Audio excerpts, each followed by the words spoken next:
کیا وجہ ہے کہ 114 صورتوں میں اللہ کے نبی صلی اللہ علیہ وسلم نے صرف سورہ کہف کا انتخاب کیا؟ کوئی دوسری صورت بھی تو ہو سکتی تھی، اس کی بھی تو آیات ہو سکتی تھی۔ تو اس سے پتہ چلا کہ سورہ کہف میں ضرور ایسے مضامین، ایسے احکام اور ایسے ہدایات اور ایسے انوارات موجود ہیں جو دجال اور فتنہ دجال کا توڑ ہیں۔ اور ایک روایت تو بہت عجیب ہے، مسلم شریف کی روایت ہے 7373 نمبر کی، اس میں اللہ کے نبی صلی اللہ علیہ وسلم نے فرمایا کہ فمن ادرکہ منکم فلیقرأ علیہ فواتح سورۃ الکہف، کہ تم میں سے جو کوئی دجال کو پا لے تو اس کو چاہیے کہ وہ ابتدائی 10 آیات اس سورت کی اس کے سامنے تلاوت کر دے، اللہ تعالیٰ اس کو اس سے محفوظ کریں گے۔ تو کم سے کم اتنا تو سب کر لیں، نیت کریں کہ انشاءاللہ ہم سورہ کہف کی ابتدائی 10 آیات اور آخری 10 آیات حفظ کریں گے اور اس کو روزانہ پڑھنے کا بھی اہتمام کریں گے انشاءاللہ۔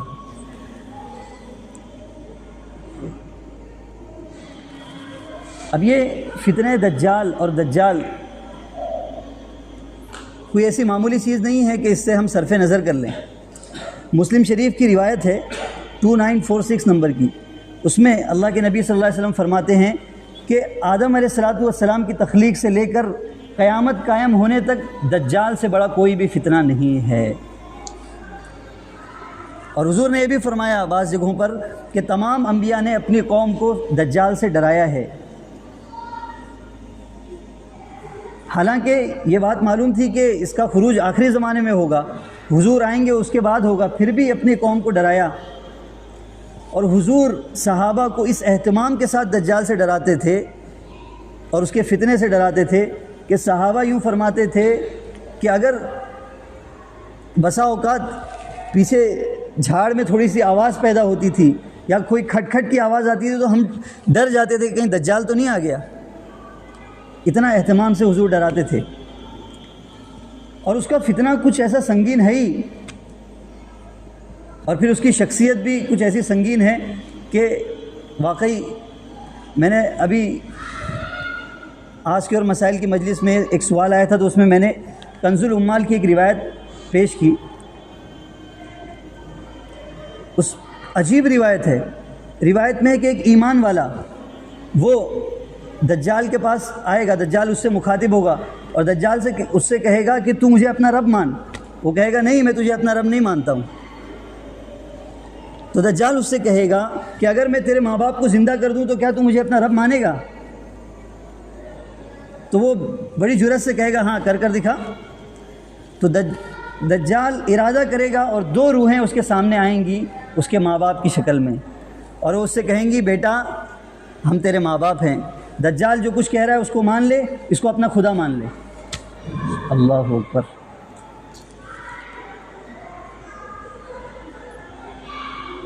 اور بعض روایتوں میں تو یوں آیا ہے کہ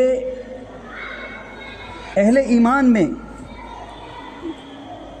مومنین میں سے بعض لوگ دجال کے پاس جائیں گے اور یوں کہیں گے کہ ہمیں پتہ ہے تو دجال ہے، تو کذاب ہے،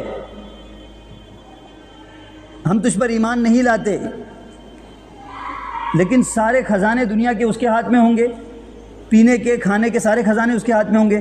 کہا میں اپنے لیے نہیں لیکن اپنے بچوں کے لیے تیرے پاس ہاتھ پھیلانے کے لیے آیا ہوں کہ میرے بچوں پر رحم کر، ان کی بھوک اور پیاس مٹا دے۔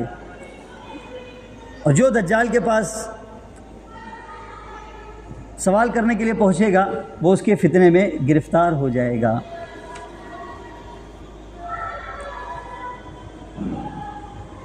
ہم لوگ انشاءاللہ دجال کے فتنے کی سنگینی اس ٹاپک پر انشاءاللہ مستقل گفتگو کریں گے، پھر اس وقت ہم کو اندازہ ہوگا کہ کتنا حیرت انگیز فتنہ ہے۔ ان روایت سے بھی آپ کو کچھ پتہ ہی چل رہا ہی ہوگا، لیکن جو دور حاضر میں پوری دنیا کا جو سسٹم بنتا چلا جا رہا ہے، دنیا جس رخ پر جا رہی ہے، جو ترقیاں ہو رہی ہے،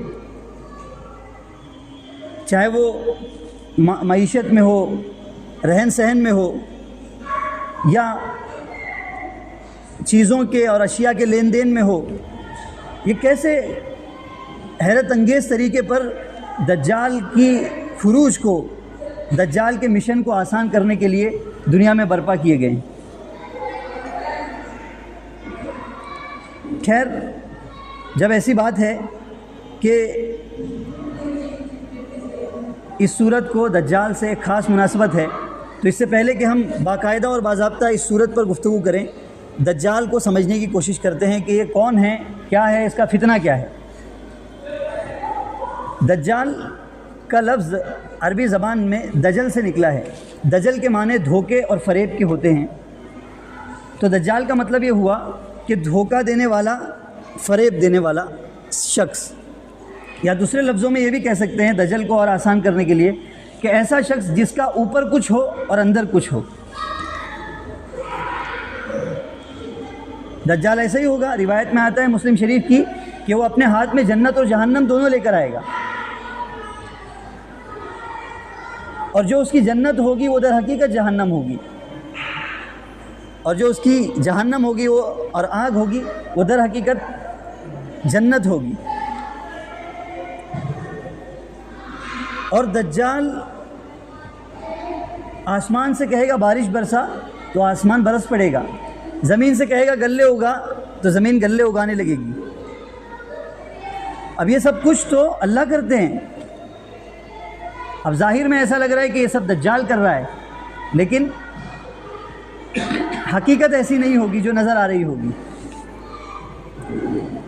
تو دجال کا مطلب جس کا اوپر کچھ ہو اور اندر کچھ ہو۔ اور یہ بھی بات ایک سمجھ لے یہاں پر کہ دجال یہ صرف فتنہ نہیں ہے بلکہ ایک شخصیت بھی ہے۔ بہت سارے لوگ یہ سمجھتے ہیں کہ دجال صرف اور صرف ایک فتنے کا نام ہے، وہ کسی شخصیت کا نام نہیں ہے۔ دجال نام کا کوئی شخص نہیں آئے گا، اس کے فتنے رونما ہوں گے، اس سے بچنے کا احادیث میں اور شریعت میں ہم کو حکم دیا گیا ہے، ایسی بات نہیں ہے۔ دجال کی اپنی شخصیت بھی ہوگی۔ ابھی جو روایت میں نے آپ کے سامنے پیش کی اوپر، اس سے بھی یہ سمجھ میں آ رہا ہے کہ وہ پرٹیکولر ایک شخص ہوگا۔ اس کے علاوہ آپ سنیے، مسلم شریف کی 2944 نمبر کی حدیث ہے، اس میں ہے کہ دجال جب نکلے گا تو 70,000 یہودی اس کی پیروی کریں گے۔ تو صرف فتنہ ہوگا تو پیروی کس کی کریں گے؟ پیروی کریں گے اس کا مطلب کوئی پرٹیکولر کوئی شخصیت ہوگی، تبھی تو اس کی پیروی لوگ کریں گے۔ اسی طرح بخاری شریف کی روایت 3448 نمبر کی، اس میں آتا ہے کہ اللہ تبارک و تعالی حضرت عیسیٰ بن مریم علیہ السلام کو نازل فرمائیں گے، وہ دجال کا تعاقب کریں گے اور دجال کو قتل کریں گے۔ تو اگر وہ ایک فتنہ ہوتا تو اس کو قتل کیسے کرتے؟ لہٰذا یہ نظریہ کسی بھی طرح درست نہیں ہے کہ دجال صرف اور صرف ایک فتنے کا نام ہے، بلکہ وہ ایک شخصیت بھی ہے، ایک ذات بھی ہے۔ آگے بھی انشاءاللہ اور احادیث آئیں گی جن سے واضح طور پر یہ اتنی احادیث ہی کافی ہیں دجال کے بارے میں اس عقیدے یا اس نظریے کو قائم کرنے میں کہ وہ ایک شخص ہوگا، صرف فتنہ نہیں ہوگا۔ لیکن انشاءاللہ آئندہ بھی ہم جب گفتگو کرتے رہیں گے تو ایسی احادیث آئیں گی جس سے پتہ چلے گا کہ وہ صرف فتنہ نہیں بلکہ شخص بھی ہے۔ اب بہت سارے لوگ یہ بھی کہتے ہیں کہ یار دجال جب اتنا زبردست عنوان ہے اور اتنا خطرناک فتنہ ہے تو اس کا تذکرہ قرآن میں ہونا چاہیے، لیکن ہم قرآن میں کہیں بھی اس کا تذکرہ نہیں پاتے ہیں۔ تو یہ غلط فہمی ہے۔ قرآن میں دجال کا تذکرہ موجود ہے لیکن اشارتاً موجود ہے۔ دیکھیے دجال جو ہے نا وہ اشراط الساعہ میں ہے، سائنس آف آور میں ہے، قیامت کی نشانیوں میں سے ہے۔ اور قیامت کی نشانیوں کے بارے میں جو احادیث وارد ہوئی ہیں ان کے بارے میں یہ اصولی ہدایت سمجھ لینی چاہیے کہ وہ ان میں سے بہت سی روایات سمبولک لینگویج میں ہیں، یعنی اشاراتی زبان میں ہیں، کہا کچھ گیا ہے اور اس سے مراد کچھ لیا گیا ہے۔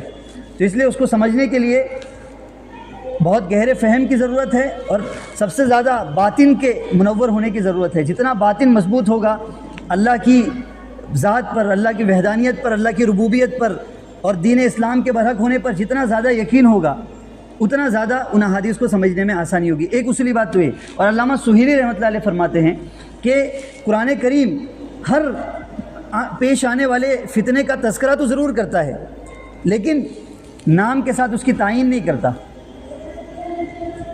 تو اب کیسے قرآن میں اس کا تذکرہ موجود ہے؟ آپ سنیے، سورہ انعام سورہ نمبر 6 آیت نمبر 158 158 اس میں اللہ تعالیٰ فرماتے ہیں یوم یأتی بعض آیات ربک لا ينفع نفسا ایمانها لم تکن آمنت من قبل او کسبت فی ایمانها خیرا،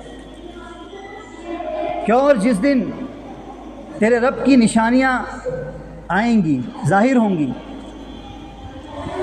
اس وقت اس انسان کو ایمان لانا کوئی کام نہیں دے گا جو پہلے سے ایمان والا نہیں تھا، یا اس نے خیر کا کوئی کام نہیں کیا تھا. یعنی اس وقت سارا چیپٹر کلوز ہو جائے گا اعمال کرنے کا، ایمان لانے کا. اب نشانیوں اور علامات کو دیکھ لینے کے بعد کا ایمان معتبر نہیں. جیسے کہ فرعون جب وہ غرقاب ہوا، دریا میں ڈوبا، تو اس نے کیا کیا؟ قرآن نے اس کو ذکر کیا ہے. قرآن کہتا ہے حتی اذا ادرکہ الغرق، جیسے ہی اس کو سمندر نے پکڑا کہنے لگا آمنت انہ لا الہ الا الذی آمنت بہ بنو اسرائیل وانا من المؤمنین،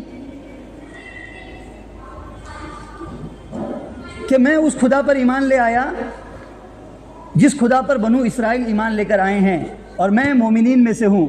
تو اللہ نے فرمایا الآن، اب، وقد عصیت قبل، اور اس سے پہلے تو ہمارے حکموں کی نافرمانی کیا کرتا تھا اور اپنے آپ کو انا ربکم الاعلیٰ کہتا تھا. اب نشانیاں دیکھ لینے کے بعد تیرے لیے کوئی مہلت نہیں ہے.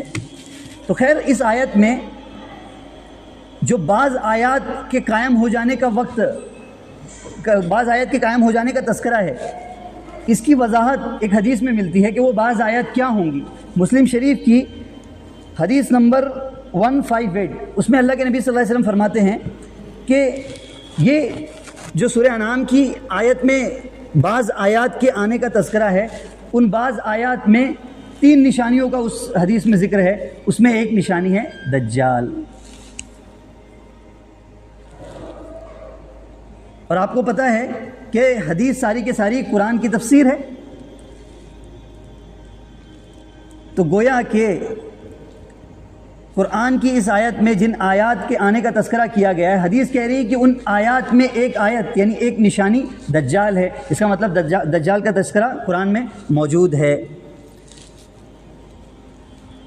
پھر دجال کا ذکر حدیث میں ملتا ہے، ضرور ملتا ہے. ابھی 10 روایتیں تو میں نے آپ کے سامنے پڑھ دی، اور ایسی بہت سی روایتیں ہیں. اگر آپ کو اس سلسلے میں گہرا مطالعہ کرنا ہے یا احادیث کا ذخیرہ چاہیے تو کنز العمال نام کی ایک کتاب ہے جو تقریباً 50 جلدوں میں ہے. اس میں اس کی والیوم نمبر 14 میں حدیث نمبر 38737 یعنی 38,737 سے لے کر 38,849 تک کی جو روایت ہے، یہ 150 روایت تقریباً، یہ دجال اور فتنہ دجال سے ڈسکس کرتی ہیں. اسی طرح ایک تو اس جگہ پر، اور 14 نمبر کی ہی والیوم میں آگے 39,683 نمبر کی حدیث سے لے کر 39,710 نمبر تک کی یہ 30-35 احادیث، اس میں بھی دجال کا تذکرہ تفصیل کے ساتھ موجود ہے. جو صاحب ذوق ہیں، جن کو اللہ تعالیٰ نے توفیق دی ہے، وہ ضرور اس کا مطالعہ کریں. انٹرنیٹ پر بھی یہ کتابیں انشاءاللہ اویلیبل ہیں، مل جائیں گی، اور نہیں تو آپ رابطہ کر مطالعہ کر سکتے ہیں. خیر قرآن میں بھی دجال کا تذکرہ موجود ہے، حدیث میں بھی دجال کا تذکرہ موجود ہے. اب یہ بحث بہت اہم ہے کہ دجال کا وجود، دجال پیدا ہو گیا کہ نہیں ہوا، کہاں ہے؟ تو دیکھیے قرآن حدیث میں جہاں کہیں بھی دجال کا تذکرہ آیا ہے تو وہاں پر خروج کا لفظ آیا ہے کہ دجال پیدا ہوگا، ایسا نہیں آیا ہے، بلکہ وہ خروج کرے گا. خروج کا مطلب ہوتا ہے نکلنا، یعنی وہ نکلے گا. اس کا مطلب یہ ہوا کہ دجال پہلے سے پیدا ہو چکا ہے. یعنی جب دجال کا خروج ہوگا وہ اس سے بہت پہلے پیدا ہو چکا ہوگا. چنانچہ اس کا تذکرہ بھی ہم کو ایک بہت اوتھینٹک حدیث میں ملتا ہے جو امام مسلم رحمۃ اللہ علیہ نے اپنی صحیح میں ذکر کی ہے. مسلم شریف یہ صحت کے اعتبار سے اور مرتبے اور بزرگی کے اعتبار سے دوسرے نمبر پر آتی ہے احادیث کی کتاب میں. پہلے بخاری شریف آتی ہے, اس میں امام بخاری نے بہت کوشش کی ہے کہ اس میں صحیح احادیث کو ہی جمع کیا جائے. اس کے بعد دوسرے نمبر پر امام مسلم کی صحیح آتی ہے, اس میں بھی تقریباً تمام روایات الا ماشاء اللہ ایک دو کو چھوڑ کر اکثر روایات اس میں صحیح روایات ہیں. تو ایک روایت ہے حضرت تمیم داری رضی اللہ عنہ کی. یہ وہ ہیں جو پہلے کرسچن تھے, بعد میں انہوں نے اسلام قبول کیا. تو حضرت فاطمہ بنت قیس رضی اللہ عنہ فرماتی ہیں کہ حضور صلی اللہ علیہ وسلم نے ہم کو یہ روایت بیان کی کہ مجھ سے تمیم داری انہوں نے یہ بات بیان کی. پھر آگے وہ پوری حدیث ذکر کی جو تمیم داری نے حضور صلی اللہ علیہ وسلم کو بتلائی تھی. اور یہاں ایک دلچسپ بات یہ بھی بتاتے چلوں کہ اب تک آپ نے سنا ہے کہ کسی صحابی نے, مطلب کوئی بھی روایت کی چین جو ہے وہ تابعی تک جاتی ہے, پھر صحابی تک جاتی ہے, پھر صحابی کہتے ہیں کہ یہ بات حضور نے اس طرح فرمائی, حضور نے فرمائی. لیکن یہ واحد صحابی ہیں حضرت تمیم داری کہ جس میں جب چین چلتی ہے تو کیسے چلتی ہے, جیسے تابعین سے چلے گی, پھر فاطمہ بنت قیس نے فرمایا کہ حضور نے یہ فرمایا, پھر حضور فرماتے ہیں کہ تمیم داری نے یہ فرمایا. یعنی یہ ایک ایسی روایت ہے جس میں حضور کسی صحابی کے الفاظ کو نقل کر رہے ہیں. یہ ایک ہی روایت پورے ذخیرہ حدیث میں موجود ہے. وہ روایت کیا ہے؟ عجیب و غریب روایت ہے. حضور نے فرمایا کہ تمیم داری نے مجھے بتایا کہ ہم لوگ ایک مرتبہ سمندر کا سفر کر رہے تھے. سمندر میں اچانک سے طغیانی آئی اور ہماری کشتی بھنور میں پھنس کر راستہ بھٹک گئی, اور ہم کسی اننون جزیرے کے پاس وہ کشتی وہاں پہنچ گئی. اب بہت دنوں سے ہم کشتی میں تھے, جزیرے کے قریب وہ پہنچی تو ہم نے سوچا کہ کھانے پینے کا کچھ سامان یہاں تلاش کرتے ہیں, تو ہم سب اس جزیرے میں اتر گئے. جب ہم اس جزیرے میں اترے اور ہم تھوڑا آگے ہی بڑھے تھے کہ ہم نے دیکھا کہ ایک انتہائی ڈراؤنا شخص جو انسان نما ہے, لیکن اس کے بال بہت لمبے لمبے ہیں اور پورے بال اس کے چہرے پر ہیں, وہ کھڑا ہوا ہے. ہم ڈرتے ڈرتے اس کے پاس گئے, کچھ گفت و شنید بھی انہوں نے ذکر کی کہ ہماری اس سے بات چیت بھی ہوئی. تو اس نے یہ کہا کہ تم مجھ سے بات مت کرو, اندر ایک اور ایک شخص ہے, جاؤ تم اس سے بات کرو. تمیم داری فرماتے ہیں کہ ہم لوگ اندر گئے تو ہم نے دیکھا کہ ایک انتہائی ڈراؤنا شخص ہے جو نہ انسان ہے نہ جن ہے. اس کے درمیان کی عجیب الخلقت کوئی مخلوق ہے جو زنجیروں میں جکڑی ہوئی ہے اور بہت ڈراؤنی ہے. جیسے ہی ہم اس کے قریب گئے تو اس سے پہلے کہ ہم کچھ اس سے پوچھتے, وہ ہم سے کہنے لگا کہ مدینہ میں کسی نبی امی کا ظہور ہو چکا ہے. ہم نے کہا ہاں, ایک نبی مدینہ میں آ چکے ہیں, انہوں نے نبوت کا دعویٰ کیا ہے. پھر انہوں نے پوچھا, پھر وہ شخص دجال تھا, تو اس نے پوچھا کہ عرب کے علاقوں میں چشمے ابھی جاری ہیں؟ تو تمیم داری رضی اللہ عنہ نے فرمایا کہ ہاں جاری ہیں. کہا وہ فلاں جو باغات ہیں اس میں کھجوریں, اس باغات میں اس کے درخت پر کھجوریں آ رہی ہیں. اور پھر ایک چوتھا سوال کیا کہ بحر تبریہ کا پانی جاری ہے یا خشک ہو گیا؟ تو انہوں نے کہا جاری ہے. تو پھر دجال نے کہا کہ نبی امی تو آ گئے, عنقریب چشمے بند ہو جائیں گے اور وہ باغات والے جو کھجور کے باغات ہیں وہ کھجور دینا بند کر دیں گے, اور عنقریب بحر تبریہ کا پانی بھی خشک ہو جائے گا. پھر مجھے اجازت ملے گی اور میں دنیا میں اور زمین پر میں نکلوں گا اور میں ہر جگہ جاؤں گا سوائے مکہ اور مدینہ کے, کہ اس کی حفاظت کے لیے اس کے دروازے پر اللہ تعالیٰ فرشتوں کو بٹھائیں گے. تو اس سے یہ سمجھ میں آیا کہ دجال ہے, موجود ہے. اور بعض لوگ جو اس ٹاپک سے بہت زیادہ دلچسپی رکھتے ہیں اور انہوں نے اس میں بہت تحقیقی کام کیا, جیسے مفتی ابو لبابہ شاہ منصور جنہوں نے 3 والیوم میں کتاب لکھی ہے دجال کون, کب اور کہاں. اسی طرح مولانا عمر عاصم جنہوں نے کتاب لکھی ہے برمودا تکون اور دجال. ان لوگوں نے اس میں یہودی دنیا کے دجال سے تعلقات کے ایسے عجیب و غریب شواہد پیش کیے ہیں کہ عقل دنگ رہ جاتی ہے. ان لوگوں نے تو کمیونیکیشن بھی ثابت کیا ہے اپنے قرینے اور قیاس کے مطابق, اور جب ان چیزوں کو پڑھتے ہیں تو پڑھ کر ایسا لگتا ہے کہ ہاں یقیناً ایسا ممکن ہے، ورنہ پچھلے 100-150 سالوں میں جو ترقی ہوئی ہے، ایسی ترقی انسان خود اس کے اپنے بس میں نہیں تھی کہ وہ اتنی زیادہ ترقی کر لیتا۔ جو ٹیکنالوجی میں اور سائنس میں جو ڈیولپمنٹ ہوا ہے وہ حیرت انگیز ہے۔ اس کو دیکھ کر ایسا لگتا ہے کہ کوئی ماں برائی طاقت ہے جو اس کے پیچھے کام کر رہی ہے، اور دن بدن یہ ٹیکنالوجی اور سائنس کی ترقی بڑھتی چلی جا رہی ہے۔ خیر، اب وہ جو جزیرہ جہاں حضرت تمیم داری رضی اللہ عنہ نے دجال کو وزٹ کیا تھا، اس کو دیکھا تھا، وہ کون سا جزیرہ ہے؟ تو لوگوں نے مختلف قیاس آرائیاں کی ہے۔ البتہ عبد المجید زندانی، اب تک وہ زندہ تھے، اب رحمۃ اللہ علیہ ہو گئے، ابھی 2024 اپریل میں ان کا انتقال ہوا۔ وہ یمن کے غالباً ایک بہت زبردست عالم دین تھے۔ انہوں نے، آپ ان کو سرچ کریں گے تو بہت سارا مواد انہوں نے چھوڑا ہے اپنے پیچھے۔ خاص طور پر ان کی فیلڈ ہی تھی کہ وہ سائنس سے بہت زیادہ دلچسپی رکھتے تھے، اور سائنس کے ذریعے سے اللہ کی آیات اور نشانیوں کو پیش کرنا یہ ان کا خاص موضوع تھا۔ تو اس پر بہت سارے مواد اور ان کی ویڈیوز بھی موجود ہیں، ان کی کتابیں بھی اس سلسلے میں موجود ہے، جس میں انہوں نے باریکی کے ساتھ کسی چیز کی تحقیق کو پیش کیا اور پھر اس کا رشتہ اللہ تعالیٰ سے جوڑا۔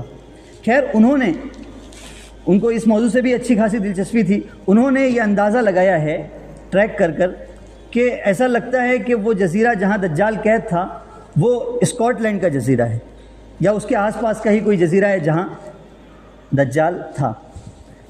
اگر اللہ نے موقع دیا تو ہم برمودا تکون یعنی برمودا ٹرائنگل، اس کی جو کنٹروورسی ہے، جو آج بھی بہت زیادہ حیرت انگیز ہے، اور لبرل لوگ بھی اس کے اوپر بہت زیادہ گپ شپ کرتے رہتے ہیں، اگر موقع ملا تو ہم اس پر بھی گفتگو کریں گے کہ برمودا تکون کا آخر راز کیا ہے۔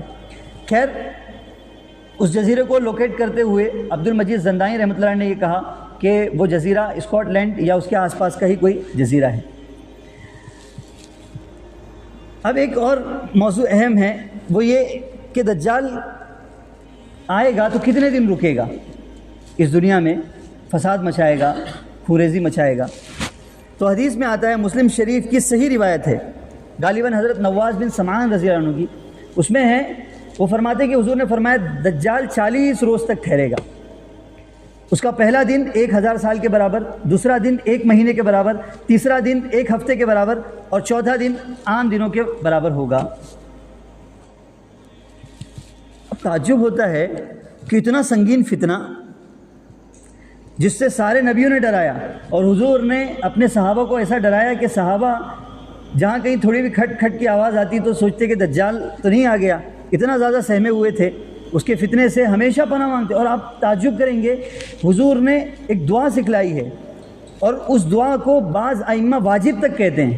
وہ دعا ہے، اللہم انی اعوذ بک من العجز والکسل والجبن والحرم والمغرب والمحسم ومن فتنة المحیا والممات وفتنة المسیح الدجال۔ ہر نماز، بعض لوگوں نے کہا کہ سورہ درود شریف پڑھنے کے بعد جو دعائیں معصورہ پڑھی جاتی ہے اس کے ساتھ اس دعا کو پڑھنا ضروری ہے، اور ہمارے احناف کے نزدیک البتہ یہ ضروری اور واجب لازم تو نہیں ہے، لیکن پھر بھی اس کی ترغیب مختلف کتابوں میں آئی ہے کہ ہر نماز کے بعد یہ دعا مانگے، اور اس دعا میں یہی مانگا گیا کہ اللہ فتنہ دجال سے میری حفاظت فرمانا۔ تو جس فتنے سے اتنا ڈرایا گیا، جس فتنے کی سنگینی اتنی بیان کی گئی، کیا وہ فتنہ صرف 40 روز کا تھا یا صرف 40 روز کا ہے؟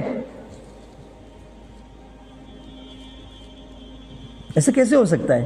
یا اگر وہ انٹرپریشن لے لیں، یعنی حدیث میں جو آگے آیا ہے کہ پہلا دن 1 سال کے برابر، تو 1 سال 40 دن یا 1 مہینہ اور کچھ دن اس طرح کے بنتے ہیں، 1 مہینہ، 1 سال 1 مہینہ اور کچھ 10 دن وغیرہ، اس طرح کا آنکڑا بنتا ہے وہ۔ تو صرف اتنی چھوٹی مدت کے لیے جو فتنہ دنیا میں برپا ہونے والا تھا، اس سے اتنے اہتمام کے ساتھ ڈرایا گیا، یہ سمجھ میں، اب روایت بھی صحیح ہے لیکن اس کا مضمون سمجھ میں نہیں آ رہا ہے۔ تو اللہ تعالیٰ نے مجھے توفیق دی بہت سے لوگوں کو پڑھنے کی، اور خاص طور پر حضرت مولانا سلامت اللہ صاحب ندوی دامت برکاتہم، ان سے استفادے کی مجھے توفیق دی۔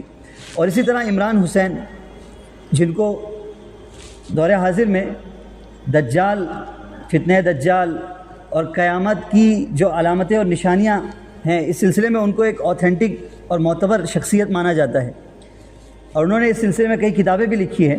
جب ان کو مجھے پڑھنے کا اتفاق ہوا اور مولانا سلامت اللہ صاحب ندوی دامت برکاتہم کے دروس سننے کا موقع ملا، تو اس میں یہ بات سامنے آئی کہ دجال کو ٹائم ڈائمنشن کے ساتھ ایک خاص ربط ہے۔ کیا مطلب؟ یہ جو حدیث میں کہا گیا ہے نا کہ دجال 1 سال رکے گا، 40 دن تک ٹھہرے گا، پہلا دن 1000 سال کے برابر ہوگا، تو اس سے مراد یہ ہے کہ یہ حقیقت میں 1 سال 1 مہینے اور 1 ہفتہ مراد نہیں ہے، بلکہ اس سے مراد پہلے دن سے 1 سال سے مراد ہے اس کا لانگ ٹرم پلان، ایک اس کا لانگ ٹرم پیریڈ ہے وہ، پھر اس کے بعد ایک شارٹ ٹرم پیریڈ، پھر شارٹیسٹ ٹرم پیریڈ، اور اس کے بعد نارمل پیریڈ اس کا شروع ہوگا۔ اس کا کیا مطلب ہے آپ اس کو سمجھیے۔ سائنسدان اب تک کچھ پہلے تک یہ سمجھتے تھے کہ ٹائم ایبسلیوٹ ہے اور ایٹرنل ہے، لیکن آئنسٹائن نے ایک تھیوری پیش کی، تھیوری آف ریلیٹیوٹی۔ اس میں اس نے یہ بات ثابت کی دلائل کے ذریعے سے کہ ٹائم ایٹرنل اور ایبسلیوٹ نہیں ہے، بلکہ یہ اضافی چیز ہے، یعنی ٹائم چینج ہو سکتا ہے۔ اور ٹائم کا جب آپ فارمولا دیکھیں گے تو ٹائم کیا ہے؟ Time is equal to distance upon speed. اس کے مطابق آئنسٹائن کا کہنا یہ ہے کہ اگر کسی پلانٹ کی رفتار تیز ہوتی جائے گی تو اس میں ٹائم چینج ہوتا چلا جائے گا۔ اور حیرت انگیز طریقے پر عمران حسین صاحب نے بھی یہ بات لکھی ہے، اور مولانا سلامت اللہ صاحب نے بھی بتایا کہ قرآن کریم میں اللہ تعالیٰ نے یہودیوں کی ایک تمنا کا ذکر کیا ہے۔ اس میں یہودی یہ کہہ رہے ہیں یعمر احدہم لو یعمر 1000 سنہ، کہ وہ یہ چاہتے ہیں کہ ان میں کا ہر بندہ 1000 سال تک جیے۔ کیا مطلب؟ جب اس کو ہم جوڑتے ہیں دور حاضر سے، تو دور حاضر میں مریخ پر کمندے ڈالنے کی کوشش ہو رہی ہے، اور مریخ کا جو ٹائم ڈائمنشن ہے وہاں کا 30 سال یہاں کا 1000 سال بنتا ہے، یعنی وہاں جو ٹائم جس رفتار سے چلتا ہے اس کے حساب سے وہاں کوئی بندہ 30 سال گزارے گا تو یہاں 1000 سال گزر جائیں گے۔ اللہ اکبر۔ تو اس سے پتہ چلا کہ دجال کو ٹائم ڈائمنشن کے ساتھ ایک خاص ربط ہے، اور یہ فتنہ جس سے اتنا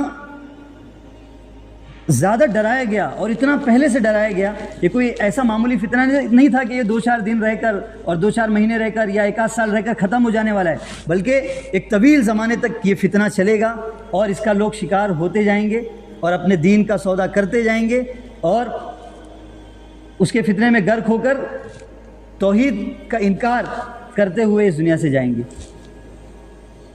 اور ٹائم ڈائمنشن کے مختلف ہونے کی بہت ساری مثالیں قرآن کریم میں بھی موجود ہے۔ ہم لوگ انشاءاللہ چونکہ ہم لوگ کنٹینیو کرنے والے ہیں تو وقت کا بھی ہم لوگ انشاءاللہ خیال رکھیں گے، تاکہ ہم مختصر وقت میں اس کو کنکلوڈ کریں، تاکہ آئندہ بھی ہم استقامت کے ساتھ بیٹھ سکیں۔ تو اسی پر میں انشاءاللہ اپنی گفتگو ختم کروں گا۔ ہم لوگ تفصیل سے ٹائم ڈائمنشن کی مثالیں قرآن کریم اور احادیث کے ذریعے سے آئندہ لیکچر میں اور آئندہ انشاءاللہ مجلس میں سمجھنے کی کوشش کریں گے۔ ابھی میں اشارتاً آپ کو بتلا دیتا ہوں۔ قرآن کریم میں ایک شخص کا ذکر ہے جس کے بارے میں ہے کہ او کالذی مر علی قریۃ وہی خاویۃ علی عروشہا، اس شخص کا تذکرہ ہے جو ایک بستی سے گزرا، اس نے دیکھا کہ بستی تو ویران پڑی ہوئی ہے، اس کے مکانات کھنڈرات میں تبدیل ہو چکے ہیں، تو وہ کہنے لگا انا یحیی ہذہ اللہ بعد الموت، یا اس طرح کے کوئی لفظ ہے، انا یحیی ہذہ اللہ بعد موتہا، کہ اللہ اس بستی کو اتنے ویران ہو جانے کے بعد اس بستی والوں کو دوبارہ کیسے زندہ کرے گا؟ تو آگے ہے فَأَمَاتَهُ اللَّهُ مِئَةَ عَامٍ ثُمَّ بَعَثَهُ، پھر اللہ نے اس شخص کو موت دے دی، وہ مر گیا. پھر اللہ تعالیٰ نے اس کو اٹھایا. فَأَمَاتَهُ اللَّهُ مِئَةَ عَامٍ ثُمَّ بَعَثَهُ قَالَ كَمْ لَبِثْتَ. اللہ نے پوچھا کتنا تو مرا رہا یا سویا رہا؟ تو اس نے کہا لبثت یوما او بعض یوم، اے اللہ میں تو صرف ایک دن یا اس سے ایک دن کا بھی کچھ حصہ ہی سویا ہوں. تو اللہ تعالیٰ نے فرمایا بل لبثت 100 عام، بلکہ تو 100 سال تک سویا رہا، مرا رہا، اور تجھے یقین نہیں ہو رہا. انظر الی طعامک و شرابک لم یتسنہ، دیکھ تیرے کھانے کی طرف جو لے کر تو نکلا تھا وہ تو بالکل تر و تازہ ہے، گرم ہے، جیسے گرم تو لے کر آیا تھا اس میں سے بھاپ چھوٹ رہی تھی وہ چھوٹ رہی ہے. لیکن وَإِلَى حِمَارِكَ، اور اپنے گدھے کی طرف بھی دیکھ، اپنے کھچر کی طرف جس پر بیٹھ کر تو آیا تھا، اس کے برادے کے سوا اور کچھ تھے اس کا باقی نہیں ہے. یعنی وہ شخص جب اب نیند سے سو کر اٹھا، اللہ تعالیٰ نے اس کو 100 سال تک سلائے رکھا. جب اٹھا تو وہ یہ دیکھ رہا ہے کہ اس کا کھانا بالکل تر و تازہ ویسے ہی ہے، اور جس کھچر پر سوار ہو کر آیا ہے وہ کھچر، اس کے گوشت بھی گل گئے، اس کی ہڈیاں بھی گل گئی، اور ہڈیاں گل کر برادہ ہو چکی ہیں، چورا چورا ہو گئی. اور یہ اسی وقت ہو سکتا ہے جب کہ سال ہا سال اس پر گزر جائے. کیا مطلب اس کا؟ تو علماء تفسیر میں بعض حضرات جو اس فن سے تعلق رکھتے ہیں وہ فرماتے ہیں کہ یہ دو ٹائم ڈائمنشن ایک ساتھ چل رہے تھے. ایک ٹائم ڈائمنشن کھانے پر چل رہا تھا اور اس شخص پر چل رہا تھا، اور دوسرا ٹائم ڈائمنشن کھچر پر چل رہا تھا. اس ٹائم ڈائمنشن میں تو وہ صرف دن کا بعض حصہ ہی سوئے جیسا کہ اس کو ریئلائز ہو رہا تھا اور کھانا یہ بتا رہا تھا، لیکن دوسرے ٹائم ڈائمنشن میں وہ وقت 100 سال کا ہو چکا تھا. اسی طرح معراج کا واقعہ ہے. آپ کو پتہ ہے بعض روایت میں آیا ہے کہ حضور کو معراج کا پورا سفر طے کرنے میں 27 سال لگے تھے. تو اس طرح حضور کی عمر 63 سال تھی پلس 27 = 100 سال حضور کی عمر بن جاتی ہے.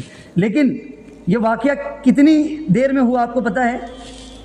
جس دروازے کی کنڈی کو اوپر اٹھایا تھا وہ نیچے بھی نہیں آنے پائی تھی، اس سے پہلے معراج کا واقعہ ہو کر ختم ہو گیا تھا.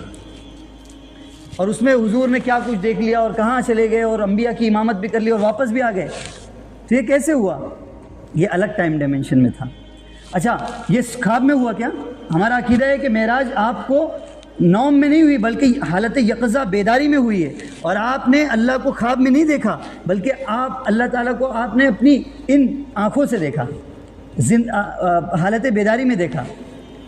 تو یہ بیداری میں معراج کا سفر کہاں ہوا؟ یہ الگ ٹائم ڈائمنشن میں ہوا. اور یہ باتیں تھیوری آف ریلیٹیوٹی کے آنے سے پہلے تو ان کو یہ کہہ کر رد کیا جا سکتا تھا کہ یہ ایسی یہاں وہاں کی باتیں ہیں، لیکن جب آئنسٹائن نے کہہ دیا، سائنسدان نے کہہ دیا، اور سائنسدانوں کی بات حتمی اور الٹیمیٹ تصور کی جاتی ہے، تو پھر اس کے بعد اب اس حقیقت کی کہ انکار کی بھی کوئی گنجائش باقی نہیں رہی. اسی طرح قیامت کے دن کو کہیں 1000 سال کا بتلایا گیا، کہیں 50,000 سال کا بتلایا گیا. یہاں پر بھی یہی فلسفہ کام کرتا ہے. اس کے اوپر انشاءاللہ ہم آئندہ گفتگو کریں گے. وآخر دعوانا الحمدللہ رب العالمین. تو آج ہم لوگوں نے کیا کیا پڑھا؟ کچھ بتاؤ بھائی تاکہ میرا وہ وصول ہو کچھ. ہاں، انٹروڈکشن آف دجال پڑھے. اس میں کیا کیا باتیں پڑھے تھوڑا سا تاکہ یاد رہے، ہم دوسروں کو بھی پہنچا سکیں. سب سے پہلے تو ہم نے سورہ کہف کے فضائل کے بارے میں ڈسکس کیا کہ سورہ کہف کی کیا فضیلت ہے، کہ اللہ تعالیٰ اس کے ذریعے سے دجال سے حفاظت کریں گے. تو اسی میں ہم نے یہ بھی نیت کر لی کہ انشاءاللہ ہم سورہ کہف کی شروع کی اور آخری کی 10 آیت انشاءاللہ یاد کریں گے. سب کریں گے؟ کون کون کرے گا؟ نیت کرتے ہیں انشاءاللہ. اور انہی روایت میں، بعض روایتوں میں یہ بھی آیا ہے کہ جمعہ کے دن سورہ کہف کا اہتمام کرنا ہے. تو کون کون اس کا اہتمام کرے گا؟ کریں گے انشاءاللہ، پابندی کے ساتھ شروع کریں گے. اگر شروع کر دیا ہے تو کوئی حرج کی بات نہیں، تھوڑا ٹائم لگے گا اور آسان ہو گئی ہوگی. لیکن اگر آپ شروع کر رہے ہیں تھوڑا ٹائم لگ سکتا ہے. جب آپ اس سے بہت زیادہ ریلیونٹ ہو جائیں گے، آپ اس سے مانوس ہو جائیں گے، تو انشاءاللہ بہت جلدی 10 منٹ میں، بعض لوگ الحمدللہ 7 منٹ میں سورہ کہف پڑھ لیتے ہیں بہت آسانی کے ساتھ. اور یہ بہت ضروری اس لیے ہے کہ اس صورت میں کچھ ایسے انوار اور برکات ہیں کہ جو اس کے پڑھنے والے کو اللہ تعالیٰ عطا فرماتے ہیں، جس کے ذریعے سے دجال سے اور فتنہ دجال سے اس کی حفاظت ہوتی ہے. تو یہ بھی انشاءاللہ سب کریں گے. یہ ہو گیا. اس کی جمعرات کی مغرب سے لے کر جمعہ کی مغرب تک کبھی بھی پڑھ سکتے ہیں، ٹھیک ہے۔ اس کے بعد ہم نے یہ سمجھنے کی کوشش کی کہ دجال لغت میں کس کو کہتے ہیں، ٹھیک ہے۔ اس کے بعد یہ سمجھنے کی کوشش کی کہ دجال صرف فتنے کا نام ہے یا کوئی شخص بھی ہوگا، تو ہم نے حدیث کے حوالے سے یہ سمجھا کہ نہیں، فتنہ بھی ہے اور شخص بھی ہے۔ پھر ہم نے یہ سمجھنے کی کوشش کی کہ دجال کا تذکرہ قرآن میں موجود ہے، تو ہم نے دیکھا سورہ انعام کی آیت کے اندر جس کی تفسیر مسلم شریف کی اس روایت میں آئی ہے جس میں حضور نے ان آیات کا جو ہے ان آیت کے بارے میں کہا کہ 3 نشانیاں یہاں مراد ہے، اس میں سے ایک دجال کو بیان کیا۔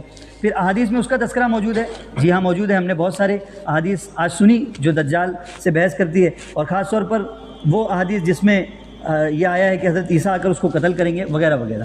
اور تفصیل کے لیے میں نے آپ کو کنز العمال کی والیوم نمبر 14 کا حوالہ دیا کہ آپ کو اگر مطالعہ کرنا ہے تو وہاں سے آپ اور دجال کے بارے میں پڑھ سکتے ہیں۔ پھر ہم نے دجال کے وجود کے بارے میں ڈسکس کیا کہ دجال پیدا ہو گیا ہے کہ نہیں ہوا ہے، اگر ہو گیا ہے تو کہاں تھا۔ اس میں ہم نے تمیم داری رضی اللہ عنہ کی وہ تفصیلی روایت سنی جو پہلے نصرانی تھے، اور اس روایت کے بارے میں یہ بھی سنا کہ اس روایت کو ایک امتیاز حاصل ہے کہ اللہ کے نبی صلی اللہ علیہ وسلم اس میں کسی صحابی سے روایت کر رہے ہیں۔ اور پھر یہ ہم نے سمجھنے کی کوشش کی کہ دجال کتنا ٹھہرے گا، اور مسلم شریف کی نواس ابن سمان والی روایت میں جو یہ کہا گیا ہے کہ دجال 40 دن ٹھہرے گا، تو اس کا کیا مطلب ہے، اسی پر ہمارا یہ درس مکمل ہوا۔ انشاءاللہ آئندہ اس کے آگے ہم بڑھیں گے۔ سبحان اللہ بحمدہ، سبحانک اللہم۔